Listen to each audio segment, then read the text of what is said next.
Hello, everybody. Welcome to ConvHERsations with Kristie. I am so incredibly excited to have Susan here with us today, and I'll let her introduce herself. But just to get you started, if you don't know me, I'm Kristie Clayton. I am the founder of Herverse. HER is an acronym for Helping Executives Rise, and we do that in 3 ways. We have a peer community for second-in-command leaders, regardless of what title they may have: integrator, orchestrator, chief administrative officer, chief operating officer. I've heard them all. We use a plethora of titles in that role. So regardless of what title you use, this is a wonderful community for you. We also have the Lead Her community, which is the leadership team that reports to that second in command leader. And then we also do executive coaching for visionaries, second in commands, and leadership team members. And we're also doing a couple of really new cool things where we're able to share assessments and team building and some things with you on that side. So really, really exciting time for Herverse. But that's enough about me, friends. Let's hear about Susan. Susan, welcome to ConvHERsations. Oh, Kristie, thank you so much. It was so wonderful to have an invite here today. I'm really excited to see this. And this conversation is going to be amazing, nice, casual, related, and we're going to have some fun topics and some laughs, no doubt. So for your audience who doesn't know me, my name is Susan Goebel, and I am the CEO of Scaling Management Consulting Group. And that area you talked about was second in command. That's what we do. We are a fractional COO/fractional integrator organization. And so we go into those businesses and help out, right? Those second seats, they're really important, right? Absolutely. It's such a critical role. And so creating community and resources for them is absolutely amazing, which you know I'm extremely passionate about too. But Susan, I'm curious, what's on your mind today, friend? What are we going to talk about? Well, you and I have a similarity in something, and it's the beginning of the year, and so we're thinking ahead in 2025. And I kind of wondered, hey, maybe we should talk a little bit about senior leadership. Mm-hmm. We are COOs who become visionaries, who become CEOs, and that has required its own skill set and learnings and things that, you know, we had one perspective on when we were COOs, and then we sat on the other side of the table and we're like, oh, we didn't realize that. So maybe we can talk a little bit about some of those lessons we've learned. I love that, because even when we're taught or told as second in command leaders some of the things we've now experienced firsthand, it is still very different. It's like, oh, now I get that. Yeah. So share a little bit about your story. How did you kind of shift from COO to CEO? Entirely by accident. No. Isn't that how the best changes in life happen, though? Really? Absolutely. It's not that you necessarily plan it out. You go, I got from A to B to C because I planned it out 20 years ago. Right? So I've got a pharmaceutical background. I'm a scientist by training. I'm a master's in epidemiology. And I walked into the office 11 years ago and they gave me this beautiful plaque about how great my contributions had been. And then they gave me my pink slip. I love the color. And that's a very nice part of the story, the pink slip. So I walked out of the office. I happened to be next door to the HR department. So I was the first one of the 44 to walk out of the office. So like, whoo, that did not feel very good. So I hopped into being an entrepreneur. I thought, just so we are clear, this is a no shake. I thought that entrepreneurship equaled control. Yeah, that does not happen. And so it was an interesting journey and evolution. And there was a point in time after being a solopreneur and a fractional COO that I was turning away business. And I said, well, I've got to be able to make this a scalable company. And so I started to bring on other COOs and I started to add on other pieces to the business. And in the first little while, it was totally chaos. And then I brought on my own fractional COO because I eat my own cooking. And thank goodness I have a fractional COO. I love her. And what a great team I have as well. I mean, they're amazing individuals and they're so helpful. Agree. And I know Jill well, who is your fractional. She's absolutely incredible. So I could not agree with you. You are very fortunate, my friend. we just were having a conversation with somebody yesterday, and it was so funny because she was part of my bench at first. I'm like, that's a 2-year long interview. Yeah. But I cherry picked that one. Yeah. Wow, I thought my 4 or 5 interview process was a little bit. It's nothing compared to my 2 years. But I agree with you, because I do think that it is, when we were getting ready to come on, it's something that we both said, wow, it did happen by accident, right? Like, I never set out to start my own business and to do what I'm doing today. Like, looking back, I don't think I would have ever dreamed that this is what I'm doing today. But I can tell you, for me personally, I am so incredibly passionate about developing women leaders specifically, but honestly, like both genders, I just want to see leaders become really amazing at who they are and what they do. But I never dreamed that that's what I would be doing. No way would I have thought that when I was 18. I would have been, no. But isn't it great though, because your why over time will also evolve. Yeah. So I've watched, I'm an old enough person now, I've seen a few decades, and so I've watched some of these things happen where business leaders come in, they go, they mismanage, it hurts people, and ultimately that's what we really want to do as COOs. Yeah. And a lot of entrepreneurs are my peeps, because they're all about helping others. They're helping other people get employed. They're helping other people as their clients. And there are some of them who are generous people. They give of their time and their resources freely to be able to go, hey, I know what it's like when you need help. I'm here for you. And so that why for me has certainly evolved from, now it's, it was all, yeah, I'm going to help the animals. And yeah, I'm going to help with science. I'm going to help discoveries. And yes, we did that.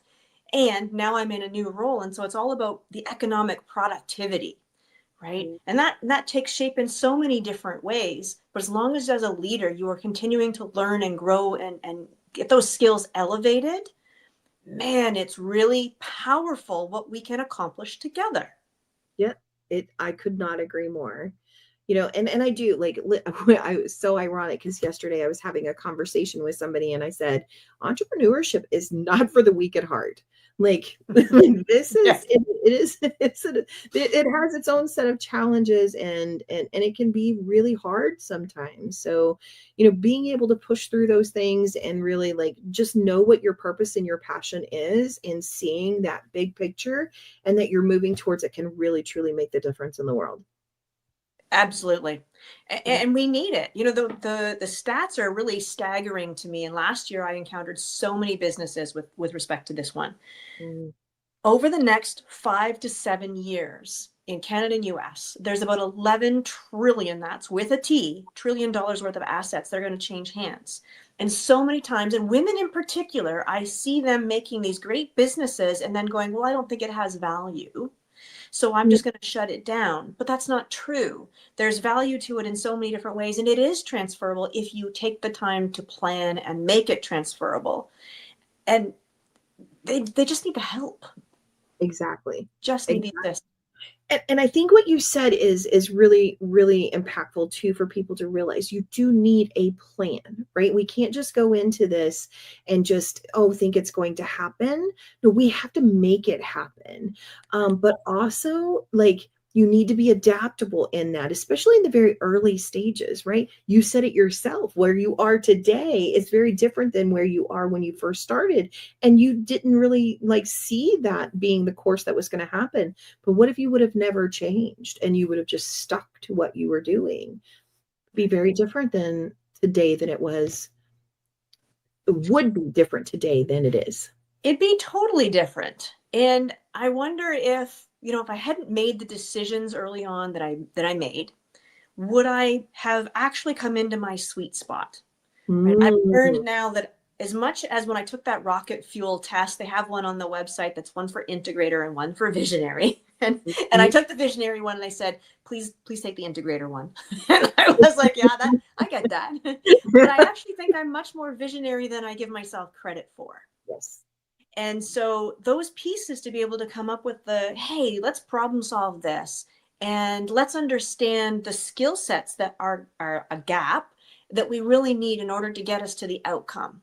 Let's take the time to really get to know people. I've been having a lot of conversations. This might be a sideways, but this is a conversation, right? Exactly. I've been having a lot of conversations with people about AI and automation, and there's a lot of fear out there. Hey, Right. it's going to take my job. Mm-hmm. And my experience hasn't been that. My experience has been those things that are ultimately truly repetitive. If you take the time to plan them, I can automate them in such a way that it gets 80% of the job done. And then I come in with my special skill set and knowledge, and I can make it so much better. And I spend the same amount of time that it would have taken me to do the whole thing, but I can focus all that time now on the end product and make it amazing. Yes, agree. And here's the thing is AI is not going away. It's not. And so we can either learn to include it in our lives and how to work with it, or we can choose to repel it and not let it be part of our business at all. But which way is going to benefit us? And I'm in total agreement with you. How do I take the technology that's not going away, utilize it to the best of my ability, and pull the people component back into it, right? Because that is the difference. And we need the people component. I mean, Yeah. I had a good chuckle. I was telling somebody earlier this week this story, and we were laughing. It's like, okay, this is my example with AI. Because I've been trying the last few months to build some bots, understand automation a lot more, because, you know, it's not going away. I have a greater breadth and depth of knowledge. And to be able to help my clients, I need them to understand, I need to know some of the challenges they're going to experience. I need to know how to guide them. I don't want to actually build it. Okay. I'm not a coder. I'm an epidemiologist. I'm not a coder. I don't do any of that stuff. Thank you very much. So I'm doing one of my bots. I got it to the point where it was taking data from one source, moving it over, and creating a final report based on all the guidance that I had given it. In order to do that, though, it needed to take a tab, the template, and make a new template, and then fill in the details. Should be simple, right? You just need a new tab. Should be. Okay. So I was like, okay, well, if you make a new tab, you probably got to have a new tab name. So I gave it a name, but I gave it a dynamic field name, which then I went, okay, well, now I'm done doing the thing and I got to test it in my sandbox. Didn't work. I spent 2 hours with ChatGPT trying to make that thing work until it dawned on me, not ChatGPT, it dawned on me that if I'm in the sandbox, I'm not actually giving it data. It can't use the no data to make a dynamic field name. That's why it's not working. It's not that the back end wasn't set up right, but ChatGPT, the AI, did not get that. Not once did it ask the question. Exactly. Like, okay, that's 2 hours on things, right? But that's okay, right? Yeah. But again, but once it worked, once you figured out that component, it worked, and I'm sure it. And so I think the thing for me when it comes to AI, Susan, is really like how much faster it can make us, because our brains can only retain so much information, right? But ChatGPT can remember everything, which blows my mind, right? I'm like, everything. So how do we utilize it the best way that we possibly can, but realizing that it does have its limitations, right? It didn't think about the things that we think about. It thinks only about certain things. It's very prescriptive. Yeah. You gave me this framework.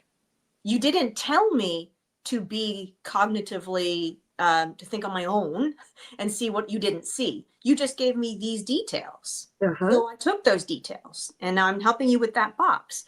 But that's where the human brain goes, well, maybe I need to spread this a little bit wider and I need to ask some deeper, better quality questions. The human in the loop. I love my LLMs. I love my tools and templates.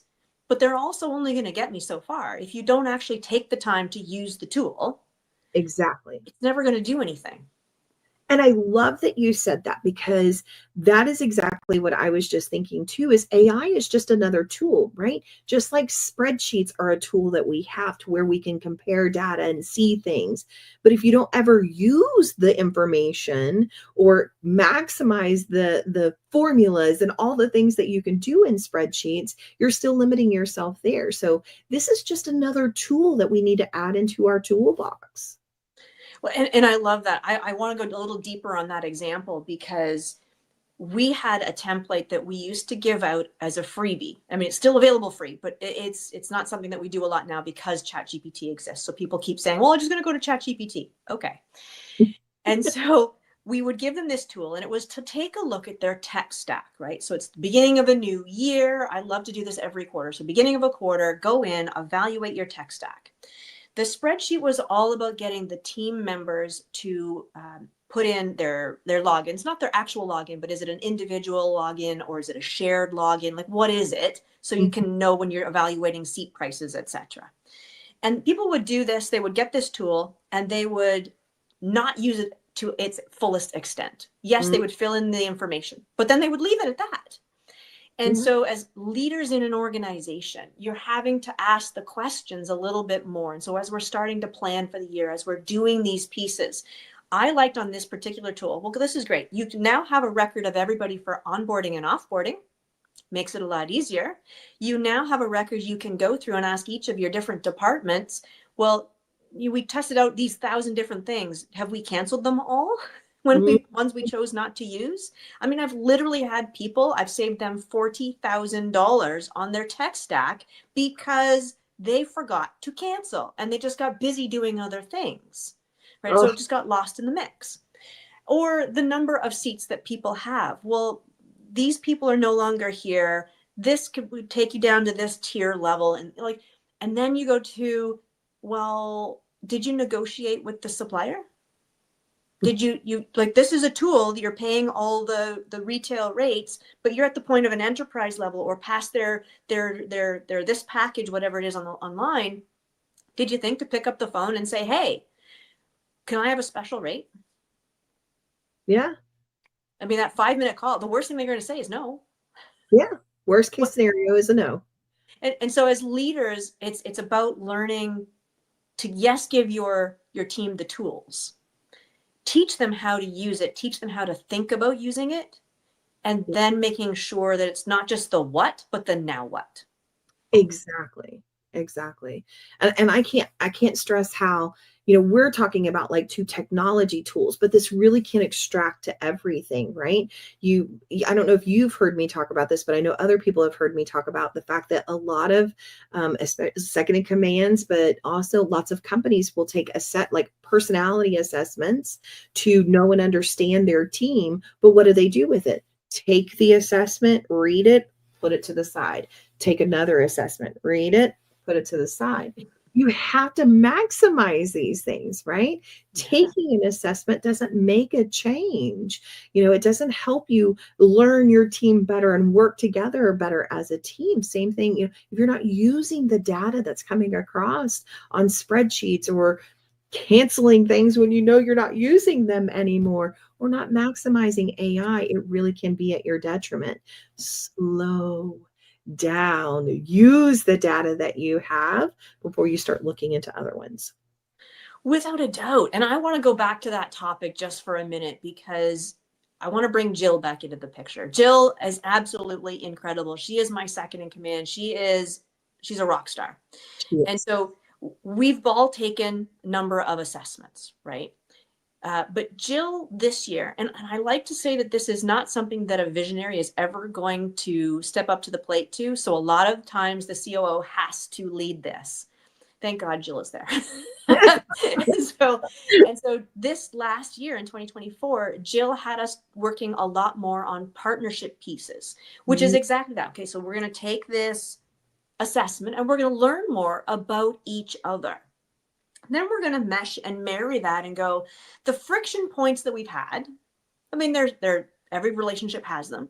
Absolutely. Where has it been that, what does this survey tell us about why this happened?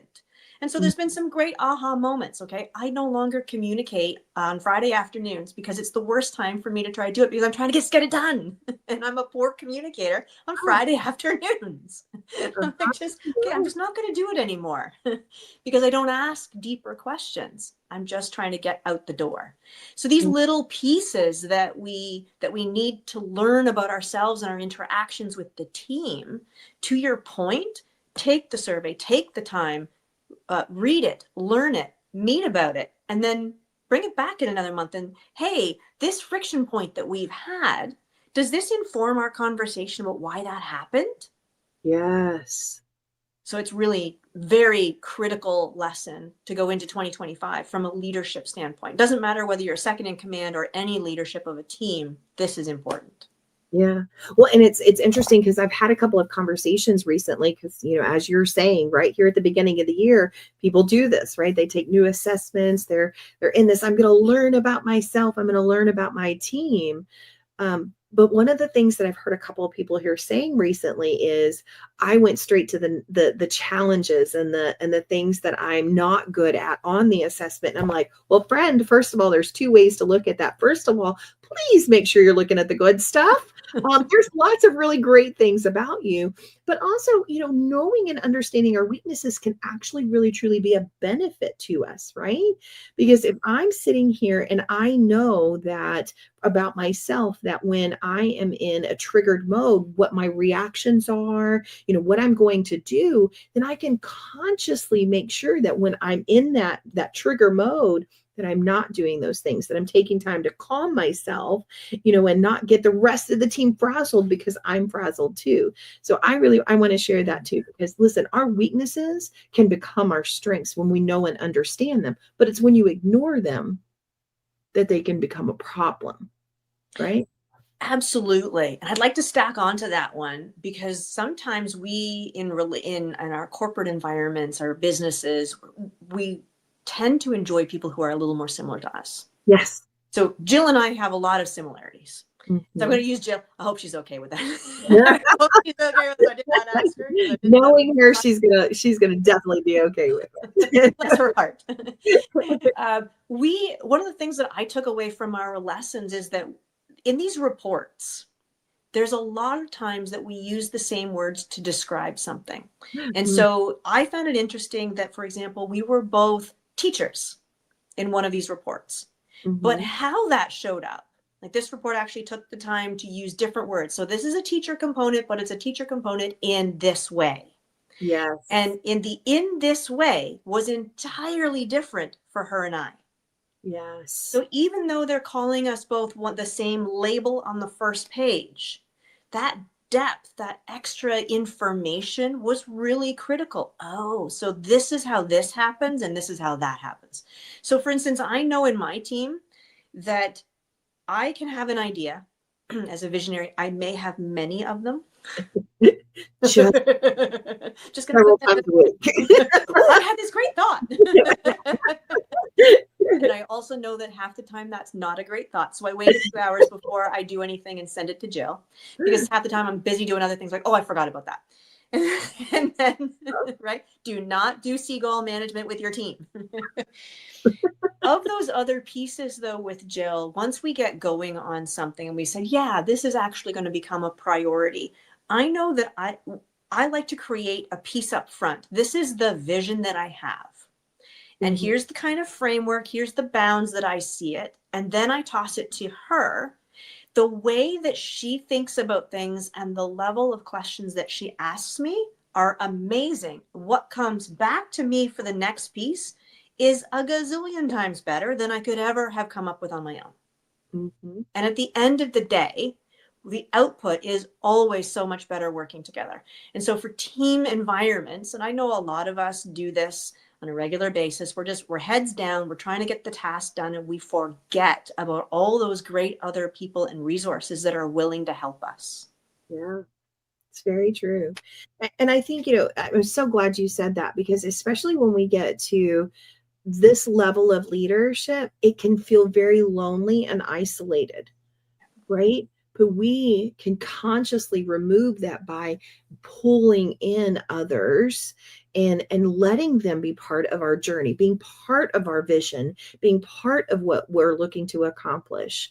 And so, yes, it is quote unquote lonely sometimes, but we can be inclusive to really remove some of that loneliness. We can. We absolutely can. And oftentimes we don't do it enough. I totally agree. I totally agree. I think sometimes we don't know how to do it. And I say that with my own perspective, because you get into this thought process that may wind up just being the hamster on the wheel, and you don't even realize that it is. And so again, back to Jill, having a great second in command, a great COO with you, she'll say, well, you could always ask so-and-so, or who could you ask, right? Depending on what type of question. If she's got somebody specific in mind, she'll be more guiding to that person and not or sometimes outright call them out and say, hey, just ask so-and-so. And sometimes like, oh, you know what? I totally didn't think about that. I really didn't. You're right. I could just ask them. And this is also where networking communities come into place as well. And so I have a fantastic network community. There's 1,000 people in them, and they're more AI and SaaS and some of these different things. So I'm learning a lot. They were inspiring me. But if I have questions, I could literally post in the group and go, hey, listen, I am stuck. I'm stuck with this dynamic field. I'm sure any one of them would have taken 2 seconds to go, you can't do that in a sandbox. I would not have wasted 2 hours. Yes. Right?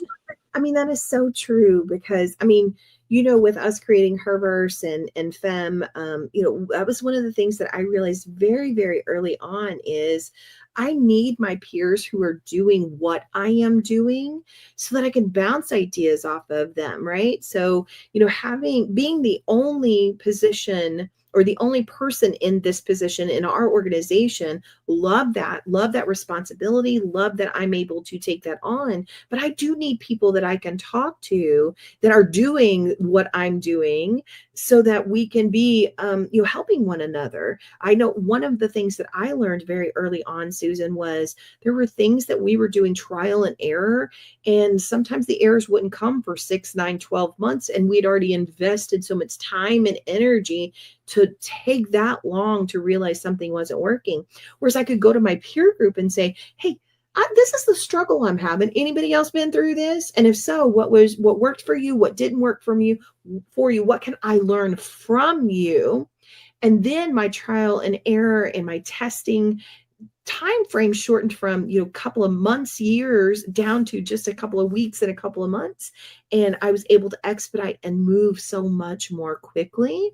And then being able to go back and celebrate with them and say, hey, I tried what you all said, and here was the outcome, and I'm so excited about it. And having them get excited for me, it was like a game changer for me.